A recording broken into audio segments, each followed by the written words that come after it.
ይጓዛሉ። ታሪኩ የሚጀምረው በጥይት ድምጽ ቢሆንም መዘዝ ግን የሚቀጥለው በደሞዝ መክፈያ ቼክና በክህደት ድርድር ነው። በዚህ ቪዲዮ መዘዝ ለምን ከሌሎች ድራማ ለየት እንዳለና ታሪኩን ሳናበላሽ ወይም ስፖይል ሳናረግ በውስጡ የያዛቸውን ጥልቅ ሚስጥሮች በጥልቀት እንመረምራለን። ንጹሑ መሳይ ሳያውቀው የገዳይ ተባባሪ ይሆን ወይስ የድሮ ሚስጥር መሳይንና እጮኛውን ቀድሞ ይበላቸዋል? አብራችሁን ቆዩ። የመዘዝ ድራማ ትልቁ ጥንካሬ ታሪኩን ለተመልካቾች የሚለቅበት ስልታዊ መንገድ ነው።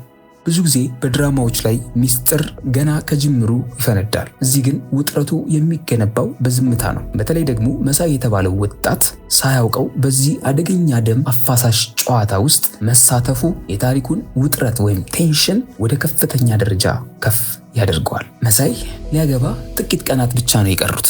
ከወንድሙ ኢዩኤል ጋር ሰርቶ ህይወቱን ለመቀየር የሚጥር የዛሬው ትውልድ ተምሳሌት ነው። በሌላ በኩል ደግሞ ጌታሁን አለ። ያለፈው ዘመን ግድያና ክህደት ሰለባ ያደረገው አሁንም የገዛ ማንነቱን ለማዳን ሲል መስዋዕትነት ለመክፈል ዝግጁ የሆነ አዳኝ። ጌታሁን ይህንን ወጣት የድሮ ጓደኞቼን ፈልግልኝ ብሎ በገንዘብ ሲያማልለው መሳይ የሚገባበትን ማጥ ምን ያህል ጥልቅ መርዛማ እንደሆነ ቅንጣት ታህል አያውቅም። እዚህ ጋር ነው የታሪኩ ትልቅ ህመም። አንድ ንጹህ ሰው የሌላውን ግድያ ኮንትራት ሳያውቀው ሲፈርም ማየት።